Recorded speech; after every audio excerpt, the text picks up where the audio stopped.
So, for those who don't know me, I'm Monty, and I own Tincture Consulting. We're an inspection company. I also own a roofing company called Vista Bay Roofing.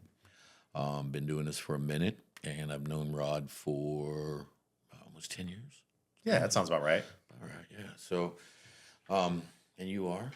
I'm Realtor Rod Abdul Hosseini with Keller Williams Realty in Walnut Creek. Former, general contractor. I have a general contractor's license as well. I don't use it. But yeah, that's me. That's you. That's it. We're done. We're done. That was easy. Welcome, thanks. Nice. Grand opening, grand closing. Right. So, as a general contractor, why did you decide to become a realtor? Just curious. So I was working in construction. I have a contractor's license, but I was running work for a local general contractor. I was a project foreman and was looking for a way out of that. Your body can only take that kind of work for so long. At least my body could. And I couldn't quite figure out what it was, where I would be most useful. And then I fell through a roof on a project in Lafayette, about 16 feet, broke most of me, traumatic brain injury, broke 9 ribs, broke my shoulder blade and my sternum. And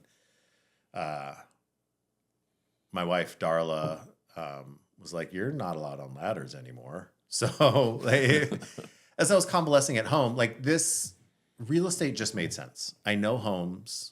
I know people. I know what people are looking for in homes oftentimes. I know how to kind of get that information out of people. And I know what's capable, what I can pop up in an attic and kind of look around and go, yeah, I think, we could probably remove that wall. And I love helping people. And so it was a perfect fit. Nice. Yeah. And how long have you been doing it? I got my license, so 6, almost 7 years. Yeah. How many transactions is that roughly? 78, 9, I think. Okay. Yeah. All right.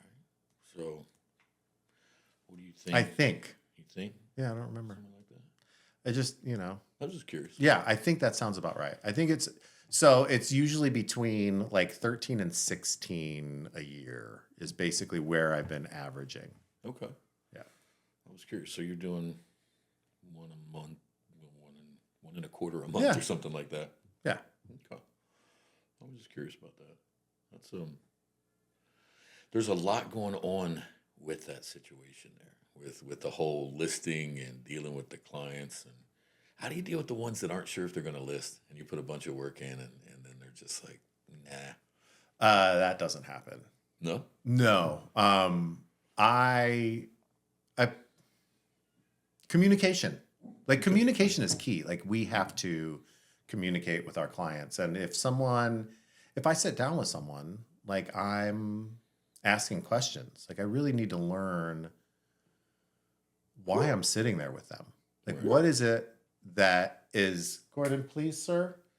What is it why are they motivated to call me at least? Well, And I think you as a general contractor, and I know this from my background, a lot of times when you're talking to a client, they think they want one thing, but the thing they're describing, you're looking at it going, there's another way to go about this. Yes. They're talking to them, well, let's move this wall, let's do this. You're like, we could, but you're trying to get more space. It'd be a lot more cost effective just to move that one. Instead of doing all of this over here. So Yeah. I think it's probably the same thing as a realtor. You Absolutely. have to listen between the lines. Yes, Is that the right way? exactly. And sometimes we get down to the root of it and it's actually no. Now might not be the time to sell, or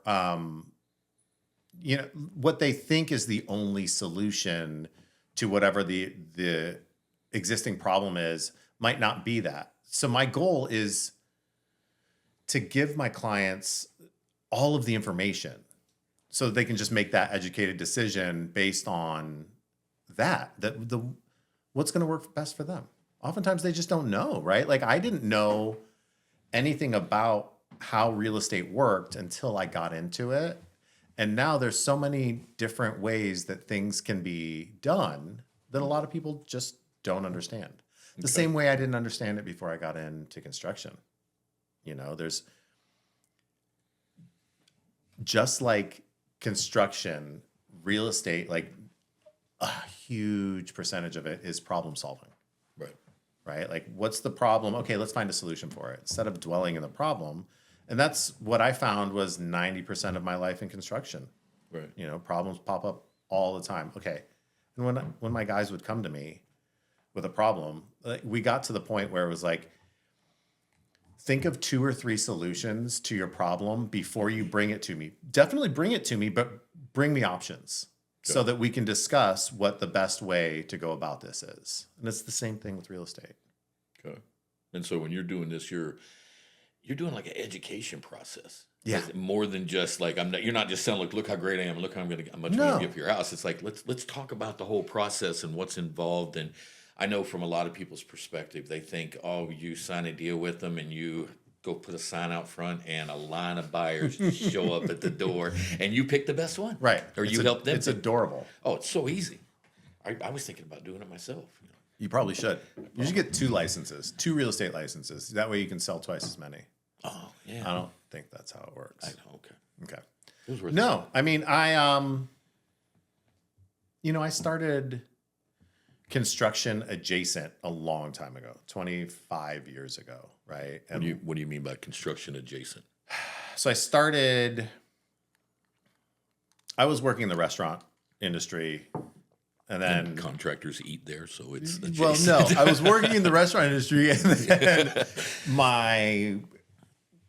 my partner at the time got pregnant, and so we had 2 children right back to back, and I needed something more steady than waiting tables. And so I got a job. I was working, building. It was a mailbox and sign company, and so I was building mailbox posts for new housing developments, like 4x4s that got dadoed and Nice decorative Yeah, pieces, exactly. yeah. And also building houses that were this big, with a little door on the front of it, and the smoke coming out of the chimney was the flag for the mailman, right? So we would build these little houses that were mailboxes, and did that for a couple of years, and then I worked for Sherwin-Williams, the paint company, actually has a floor covering division. Okay. And so I was the assistant manager and the manager of a floor covering facility. Okay. And so I learned about construction through that. Gotcha. Right. And just being around people that know how to use tools, I learned that my mind works that way. Not everybody can do that, right? I have a friend that called me a couple of years ago. Hey, can you come look at this window? And I was like, yeah. And I look at it and I'm like, hey, dude, I can show you how to fix this. And he's like, no, you can't. Like, my brain doesn't. You can fix it for me. My goal is to earn enough money to hire someone like you to come fix it for me. It's like, my brain just doesn't work that way. So Gotcha. through that, I had come back to California, and I had lost that job with Sherwin-Williams, and I was just looking how to make money. And I started doing like handyman stuff, ceiling fan, hang a door. And I got hooked up with a general contractor who was a one-man band. And he would go get the job, but was not super into working. And so I was doing all of the work, and I was learning hands-on, right? How to run a gas line, how to frame a wall, how to do all of the stuff that a general contractor in residential construction does.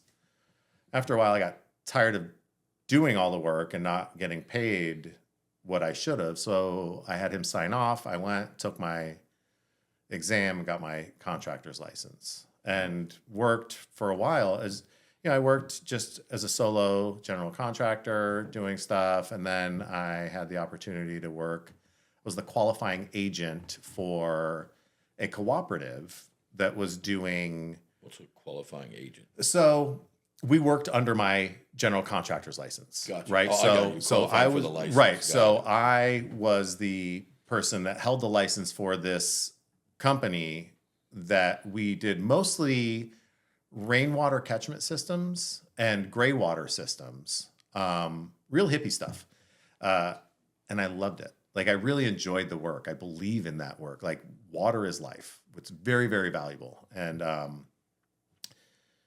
we also did other construction projects, to make ends meet, because obviously not everyone's installing a rainwater catchment system or a gray water system. So I did that for a while. And then as a business owner, it's not 9 to 5, right? Right. And so You don't really clock out. You don't really turn it off. right. And my kids were growing up and I wanted to spend more time with them. Good. And I was divorced. The kids were in Chico Monday through Friday and they were down here on the weekends. And so I didn't want to work weekends. So I went and started working for a general contractor as, an employee and then a foreman. And so that's what I was doing until I fell through the roof. Right. And so all of that background, it really, as a realtor, gives you a unique perspective. I know that on transactions that we've worked together on before, I think you're a little crazy sometimes. I see the amount of work that you physically do on some of these projects. And I mean, out there painting, caulking, fixing floors, meeting multiple trades out there to get things handled and taken care of. So your background, I mean, when a person hires you as their realtor, they don't get just a realtor. They get a project manager, they get a coordinator, they get somebody to come in and say, okay, it's not just stick a sign a deal. There's a big process behind that. And because of your experience, I think that's very unique. And I know you as a person and you have that how can I help attitude just naturally. And so that is something I think is going to come across. So I can understand why you don't have too many people that you invest some time in and then they go away, or they change their mind or something. So that makes sense. Well, we decide up front, so that I don't invest a ton of time, because sometimes it's not the right move. Right. Now, do you have like a checklist? I mean, it's probably, I don't know if you have anything formal, but do you have like something where you say, okay, I need to get preliminary inspections, I need to get this done, appraisals, I need Do you have like a checklist for that or? I do. And it's in development. Yeah. So when I got into real estate, it was right before the pandemic, and they shut us down. Mm-hmm. They shut real estate down when the pandemic hit. And I was like, okay, I might have to go work at Starbucks. Who knows, right? And then once it got busy, it got really busy. Like it's cheesy, built a foundation to build the business on top of, right? And there was no structure. There was no systems, models, processes in place. Well, a lot of times when the business is coming at you that fast and you're learning on the fly, you're figuring out as you go, you're doing all that, you don't really have time to go set up a system. It's right. like, I need to get these transactions covered. So right. It's almost like you need a little bit of a slowdown in order to be able to kind of back up. Well, and what I learned was that it was anxiety producing because I would get busy and I really want to take care of my clients. And so I would have this lingering feeling like something's slipping through the cracks. Am I forgetting something? Are they getting what they need? And right. So through that, it's forced me to start spending time with our friend ChatGPT and saying, okay, listen, I need a start to finish, and I plug in all of my prompts and I get to tweak it so that I can have that system, so that I can take care of people the way that I need to. And, we talked earlier about the number of transactions I do. And when I was doing 16 transactions a year, like I find that's really like my capability to do as a solo agent without people supporting me. Okay. So either I can find a different way to work, right? Like systems that maybe take less time, or have assistants I have a transaction coordinator, this woman named Jenny Baxter, who I tell her often that I'd be working at Starbucks if it wasn't for her. Like she makes me look good. Okay. She makes sure all the I's are dotted and the T's are crossed and the documents get to where they need to get to, when they need to get there. And the past couple of years, I also brought on a listing coordinator. Okay. So, and you've got phone calls from her or Sonoma because you've brought on people because you can't handle it yourself, right? So your assistant gets phone calls from my assistant to schedule these appointments. And then we meet at the property. I meet with your inspectors and we go through these things. So systems are becoming a part of it and it's making me better for my clients. Yeah. There's a hot dog shop called Top Dog over in Berkeley. Uh-huh. Been there forever, a little hole in the wall the size of your dining room, right? Mm-hmm. But it's been there forever. And there's a lot of, if you mention Top Dog to a lot of people that are familiar with Berkeley, like, oh yeah. But they have a big poster on the wall and it's got, you start here and you have success up here. Oh, and yeah. It's got all of the different pitfalls and these different illustrations of what can happen to you. But the main thing behind it is a system, having a functional system. And, I feel the same way. A lot of people would say, and I think you'll agree with me, is that before you start expanding out and becoming a broker and having different realtors working under you, before I become an inspector and I hire another inspector to work under me, an administrative person to keep you on track and to take care of the details so that you can focus on what you do good, which is deal with the clients and anticipate their needs. And if you're like me, a lot of that other stuff feels like homework. I want to go outside and play, but I got this big checklist of paperwork I have to do first. And so with that, you can say, hey, can you get through this and let me know what you need from me when you need me? And then you can go do what you do. How did you become Tincher Consulting and roofing? And you're also a general contractor, aren't you? I am. So how did that happen? Wow. 5 minutes or less. I was born. My daddy's a contractor. My dad is a contractor, and I grew up doing all of the grunt work, all the dirty work, all of the carrying the heavy stuff, and all of that. But You're built for that. I am now. That's why.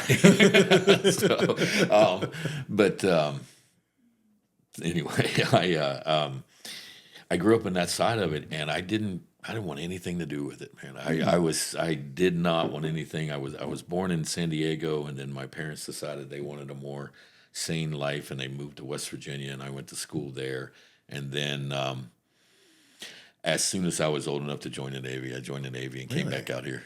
And I grew up most of my life in West Virginia in a very small town, very, very country. Very much redneck, big trucks and camouflage. That tracks. That's where the beard came from.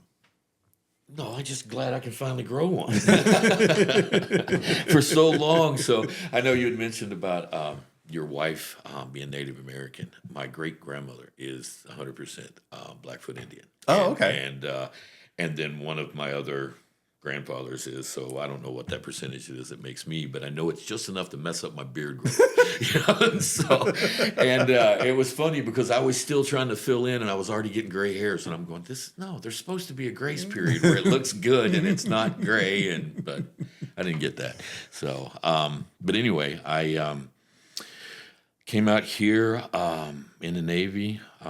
After the Navy, I wasn't sure what I was going to do. I went to school and I got a job in finance. I went to work for Citibank. And, again, I hated the construction world, didn't want anything to do with it because all my memories were me just working all summer and all of that. And so I swore I was going to do something different. And so I went and got a desk job in an office. And then a lot of my friends that were contractors were out there making money and buying boats and going on vacation, and I'm 9 to 5 in it and just, getting by. And I had an opportunity to go to work as a trainee at a lumber yard. There was several things that happened between my finance career and that, but I decided I just want to start my life over. I just needed a fresh start, and so I went to work at a lumber yard, as sweeping floors and loading trucks and doing that, and then from that I got promoted into a manager trainee program, and then I went through that. Took about a year to go through that program, and then from there, I had a background in construction, so I understood a lot of it. And as a manager for one of these stores, they want you to be able to everything from the first module of 18 modules, 24 modules, something like that. The first one is this is a 2x4. It's the actual size is 1 3/4 by 3.5. And so all the way up through this is how you do the takeoff on a 3,000 square foot blueprints. This is how you make a complete material list for it and how you ship it out in the right sequence it needs to. And then after I completed that, I got promoted to the training manager. And so just how construction goes, all of the nuts and bolts behind all of that was something that it just got ingrained in me because I did the class and then I taught the class for a year and a half. And so I had an opportunity to go to work for a local contractor, and at the time the window business was blowing up, replacement windows, taking out the single pane aluminum windows and putting in dual pane vinyl, and PG&E was giving discounts and all that. And so when that business was blowing up, and he offered me a position that I couldn't pass up, and I went to work for him, and I learned the business. And it was kind of the same situation. Was I picked up on it quick. It just came natural to me, and because my brain works like that, Right. solving puzzles and mechanical stuff and all that. So it was something that came naturally to me, and then I started going out, and he was like, "Okay, well, if you sell a window and it's this size, up to this size square footage, you get X number of dollars, or it costs you X number of dollars. Anything you get above that's yours." And so it got to a point where I was making a lot more money than he was, because it was like, okay, you want $125 to install that window, and I'm charging the customer $325, and so he's like, wait, you're making more money than me, and so we renegotiated, and I became his general manager. And from there, within a short period of time, I was like, he's off on vacation, he's doing this stuff, he's buying new toys, and I'm working every day, and I want to go do my own thing. I don't, I really appreciate this. And so I branched off, and he actually made me a deal where he said, I'll invest in you. I'll let you piggyback into my vendor accounts already, so you don't have to go qualify and set all this stuff up. And I'll give you X number of dollars to go start up another branch, and then you split profits with me. I was like, okay. And so we did that for a couple of years, and then I had an opportunity where I was going to become a subcontractor for Home Depot. And at this point, I hadn't even seen this guy in a year. All I'm doing is sending checks to him, right? And so we had a meeting, and I bought him out. And I went back to him, and I made him an offer, and he said, absolutely, I'll take it. Sweet. So I bought out his half of the company, and then shortly afterwards, within like a year or so, I had a contract with 23 Home Depots. That's a window and door installer. And so I love it when people ask me, like, do you know anything about windows? I'm like, I have a black belt in windows. It's literally thousands and thousands of window jobs. And what was crazy about it is I went from me and two guys that, like, I was running the business, selling the jobs, and doing everything. And then I had two installers that were putting the windows in for me. And that was my whole business, right? The three of us. Right. And then I got hooked up with Home Depot, and within a year, I've got 65 employees, and I've got this huge warehouse, and I've got, trucks and all of this, and 12 people in the admin department, between Right. admin and finance. And here's the thing.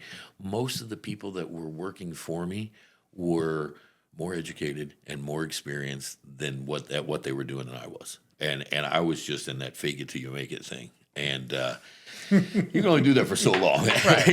And so, but I went through a transition where I realized that Home Depot gave me a lot of volume, but not a lot of profit. Right. And so I had 90% of my staff dedicated to making 10% of our money. And I've got 10% of my guys that are over here doing kitchens and bathrooms and other stuff that are making 90% of the profit for the company. And I'm like, this just doesn't make sense. And so, and then right about that time, Home Depot had their in-house program, their in-house installation company had been working its way from the west or from the East Coast Oh, out okay. here. And so right about then they were coming in and they were buying out contractors. And so it was just good timing. And all I did basically is all the guys I had working for me just went to work for them. All sweet. of the window installers Right. and stuff, and then some of my assets and stuff like that. But I end up, walking away with a little bit of money and a little bit of time, and I don't know. And here you are. And here I am. So it's been a process, but I was doing that for a while, doing my own thing, and a friend of mine, he came to me and he was a home inspector, and he said, you should think about home inspections. You have the personality for it, and I think you'd get along. And so I was like, yeah, I don't know. I got a real job. I make real money. I'm not worried about $350. Right. And so he reached out to me a couple weeks after that, and he said he had a big apartment complex that they were going to do conversions in the condos, and they needed an inspection on every unit. And it was basically a checklist, and you just went through the list and said, okay, this is fine, this is good, you need to replace this, da-da-da-da-da. But I did it as a favor for a friend, and it turned out in about 4 days I made $15,000. And I went, so tell me some more about this home inspection stuff.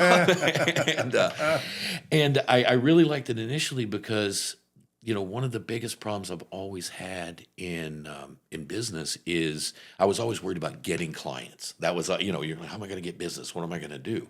Well, it turned out that wasn't the issue. The issue was getting good people that could produce the work, that could really do the job that I needed done. And so that was my biggest struggle. And so when the home inspection opportunity, when I realized what an opportunity it was, one of the appeals was that there was no staff, there was no overhead, there was no warehouse, there was none of that it was just me, my laptop, and my truck. And it was like, okay, that's what appealed to me in the beginning, along with the amount of money that could be made if you did it right. And so just slowly started building. And my son and I both like to scuba dive, and he was in school. He wanted to become a marine biologist, and that's what he was doing. He got his first degree, and then he realized he had 7 more years of school before they were going to let him in the field, because he thought he would get his degrees, and then he would maybe go a couple years, and then he would be a marine biologist.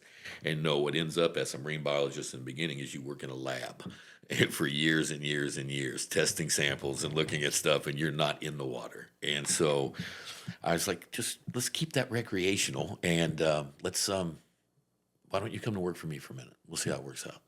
That was like 11 years ago, 10 years ago now. So, but through that process, I learned how to train an inspector. Now, it was my son, and there was a lot of learning curve there. Right. And so, but through that process, I learned it. And then that's when I learned a valuable lesson about having an admin person. Because at one point I had 2 inspectors in the field full-time, and I had me in the office and inspecting part-time. And so it was just chaos, and there was just quality control was difficult, because I had to review, because I had control issues. So I had to review every report before I'd let it go out and all that. And then I decided one day, I was like, I need an admin person. I need some help with this.